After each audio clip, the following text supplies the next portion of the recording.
El doctor Sebastián Onís, a quien lo saludamos. Doctor, ¿cómo le va? Buen día. Bueno, para la 1013 Radio Chilecito de La Rioja. Bueno, contar un poquito sobre Onís, ¿no? Este centro oftalmológico de primer nivel que, bueno, tenemos acá en nuestro país y que, bueno, ha desarrollado lo que son distintas tecnologías o distintos proyectos, ¿no? Para llevar adelante, en este caso, en lo que significa el sentido de la vista. ¿Cómo le va? Muy buenos días. Buenos días, ¿cómo estás? Un gusto. Bueno, esta clínica fue fundada por mi padre hace ya más de 40 años. Mi padre es oriundo de Añatuya, o sea que él se vino a Córdoba para estudiar medicina y también para practicar el deporte que amaba, que era el básquet. Él pudo sustentar sus estudios con lo poquito que se ganaba en ese entonces jugando al básquet. Dice que era bueno jugando el básquet, porque hay algunos colegas en Chilecito de La Rioja, hace un tiempo fue a jugar a Chilecito y bueno, se reencontraron con algunos amigos de la medicina, ¿no? Sí, él era un buen jugador, de hecho representó a nuestro país hasta los 70 años de edad, sí, en mundiales de básquet de veteranos. Y bueno, él empezó como cualquiera que empieza estudiando medicina, después haciendo la residencia de oftalmología y después, como es una persona que está siempre queriendo innovar y con muchas inquietudes, fundó esta clínica, que primero eran 3 socios y después terminó quedando él solo y junto con mi hermano y yo, que somos sus hijos.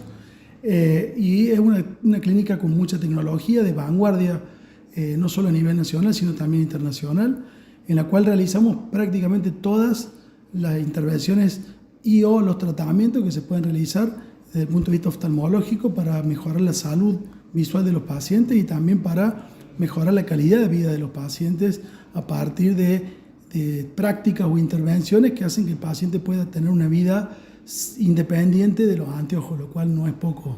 ¿Una vocación predeterminada en su caso, ya influido por su papá? Sí, por supuesto. Yo siempre cuento que desde niño yo veía videos. Nosotros los oftalmólogos grabamos todas las cirugías, porque en primer lugar, de ver cómo operamos, podemos mejorar la técnica que hacemos. Y en segundo lugar, porque como tenemos mucha participación en los congresos internacionales, mostramos técnicas innovadoras o resultados a partir de técnicas y o de implantes que realizamos. Y en ese momento, cuando yo era un adolescente o un niño, mi padre iba con los VHS a las videoreproductoras que había en ese momento y se ponía a ver videos de cirugía, a ver de qué manera los podía editar. De hecho, se compró una isla de edición.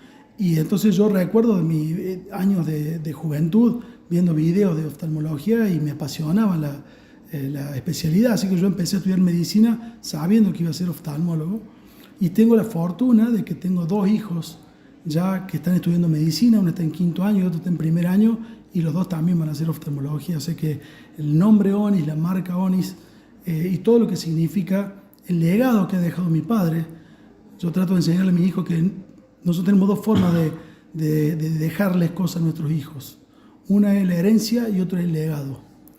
La herencia para mí tiene poco valor porque la herencia es económica y la herencia no marca cómo es un ser humano, cómo es una persona, la integridad del ser humano. Lo que marca la integridad de una persona es el legado que uno puede transmitirle a sus hijos. Y el legado de mi padre, a partir del esfuerzo, de la dedicación, del estudio, de la innovación, lo hemos recibido tanto mi hermano Santiago como yo. Y es lo mejor que me puede pasar en mi vida a mí, es poder dejar el mismo legado a mis hijos que están en el mismo camino. ¿Y cómo comparten este gusto en familia, ¿no? Con su hermano particularmente? Y nos encanta. En particular el último congreso que hubo a fines de agosto en Buenos Aires, que se llama FACO Extrema, que es el congreso de oftalmología de habla hispana más importante del mundo, con más convocatoria. Fuimos juntos, organizamos cursos dentro del congreso juntos, dimos distintas charlas de diferentes técnicas juntos y también separados, porque nos invitan también por separado, afortunadamente, y coordinamos el curso más importante de cirugía de implantes de lentes intraoculares que había dentro del congreso, con invitados de España, de Latinoamérica, Colombia, Argentina, por supuesto, Chile. O sea que la verdad que lo compartimos, es una pasión y también es, por supuesto, muy gratificante poder convivir con mi hermano, aquí, quien se formó conmigo porque es menor que yo y que es un gran oftalmólogo también. ¿Ahí se comienza a hablar o ya se venía hablando sobre anillos intercorneales, por ejemplo? Inmodestamente le voy a contar que yo fui la primera persona en Córdoba, el primer médico en Córdoba que colocó anillos intracorneales. Los anillos intracorneales para queratocono los desarrolló el doctor Paulo Ferrara en Brasil, en Belo Horizonte, hace muchos años. Y yo hace más de 20 años viajé, mi padre me mandó a Belo Horizonte para estar con Paulo Ferrara, ver cómo se fabrican los anillos, practicar en ojos de chancho cómo colocarlos y después en pacientes también. O sea que somos líderes en el implante de anillos intracorneales de hace más de 20 años, a partir de la inquietud que tuvo mi padre de que aprendamos a hacerlo y de ir a la fuente, ¿no? A la persona que los creó, que los inventó y que más implantes tenía en el mundo. Que es Paulo Ferrara, nosotros empezamos a colocarlo acá en la clínica. En el caso suyo particularmente, andar por el mundo, ¿qué le significa justamente con un sentido muy particular como es la vista? Y andar por el mundo viendo tecnología, viendo desarrollos, conociendo otras clínicas, otras formas de trabajar, honrado de los 27 años que me inviten a hacer presentaciones también afuera. Yo afortunadamente soy bilingüe, así que también cada vez que voy a Europa o a Estados Unidos hago mis presentaciones en inglés y es algo que no tiene precio. Hoy en día los medios de comunicación permiten que uno pueda tener llegada a muchas técnicas que antes no se podía. Yo desde que me recibí en el año 97 viajo permanentemente a Estados Unidos y a Europa, por lo menos 2 o 3 veces al año, así que es realmente un doble gusto enorme. El primero de aprender y de compartir con colegas lo que uno también aprendió y sabe, y el segundo de poder conocer lugares en el mundo y clínicas y formas de trabajar que realmente parecen de ciencia ficción en Argentina, particularmente en este momento que estamos viviendo, ¿no? Hoy con la conectividad más todavía, ¿no? Claro, la conectividad nos permite estar en contacto permanente, compartir casos, compartir imágenes, pero no hay como estar en el lugar, ¿no? No hay como sentarse a comer, a tomar un café con colegas, intercambiar opiniones, ideas, desarrollos, ir a la clínica de otros colegas también y ver cómo se manejan. Siempre hay cosas para aprender y eso no tiene precio. Doctor, con el tema de las pantallas, en los últimos tiempos, más después de la pandemia, ¿no? El uso de pantalla, el celular, los monitores, en fin. ¿Cómo estamos en la vista los seres humanos? ¿Cómo está el sentido de la vista? Y está muy, muy castigado porque es un gran beneficio, pero nos hace usar los ojos de una manera que no estábamos acostumbrados a usar. La virtualidad ha hecho que nosotros tengamos mucho más consultas por ojo seco, porque el paciente no parpadea cuando está en las pantallas, entonces el ojo seco está prácticamente presente en todos los pacientes que vienen a la consulta oftalmológica hoy. Para mí era impensado 10 años atrás recetarle una lágrima artificial a un niño o a un adolescente, porque tienen mucho volumen de lágrima y tienen buena calidad, pero el uso de dispositivos y de pantalla ha hecho que el síntoma aparezca mucho más precozmente.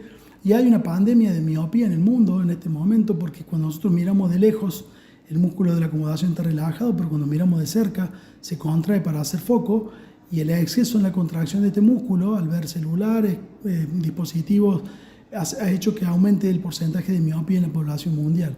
O sea que está una alteración de la superficie ocular y también apareciendo consecuencias del uso de las pantallas. Se adelanta el tema de la presbicia, que generalmente por ahí se tomaba como un rango de edad, ¿no?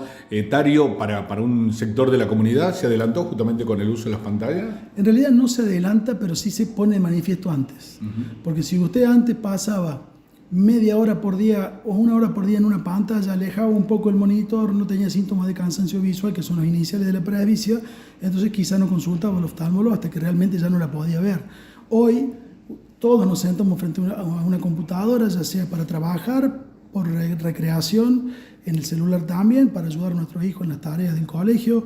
Entonces, si antes el paciente consultaba a los 46, 47 años, hoy consulta a los 40, 41 años, porque ya empieza a cansarse, no termina el día de la misma manera que empieza.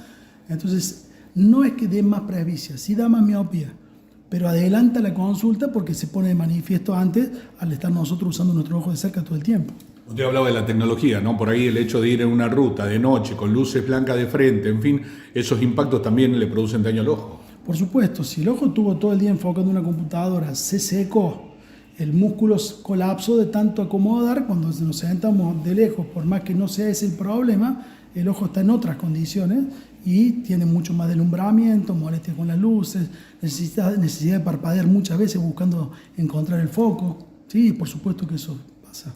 Hoy, si se quiere, ¿no? A modo de sugerencia, ¿qué le podemos decir a los papás también con respecto al tema del celular? Por ahí, al ser muy chiquito, ya le damos el celular al niño, lo entretenemos justamente o pensamos que se entretiene con el celular. ¿Qué podemos decirle?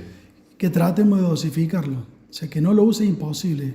Hoy un niño, un adolescente que no tiene un iPad, una tablet o un celular está fuera del sistema, porque ya está en el secundario, los chicos tienen que llevar el celular para hacer algunas actividades con el celular en el colegio y con el celular en la casa.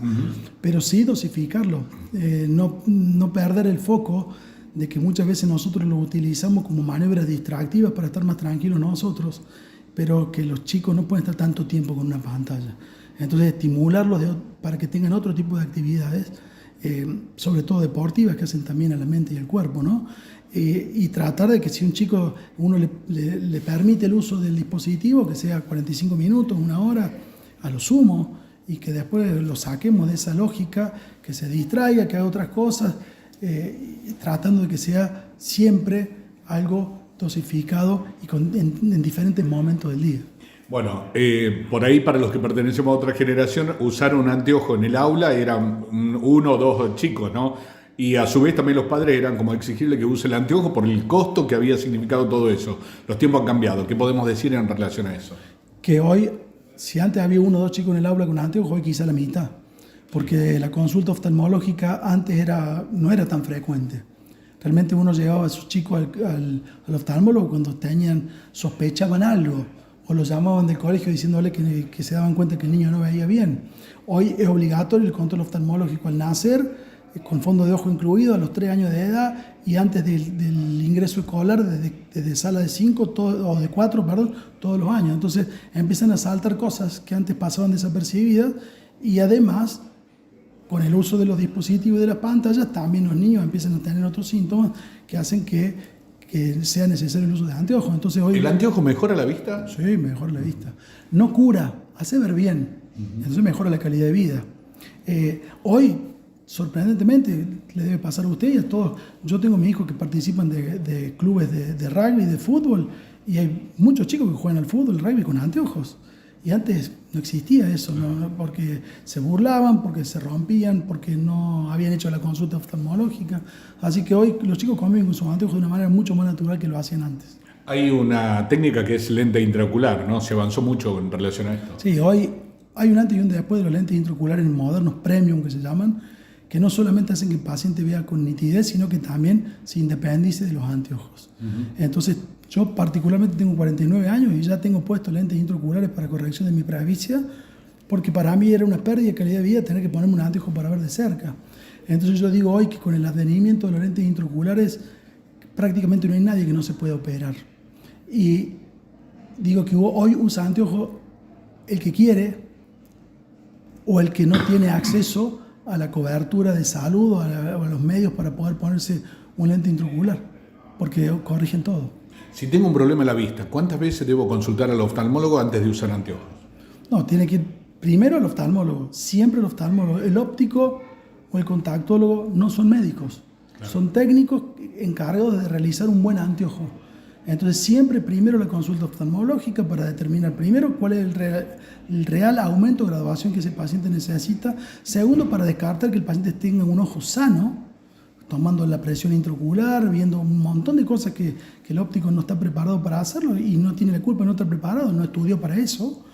Y después recién de haber consultado al oftalmólogo con la receta que el oftalmólogo le da, ir a la óptica.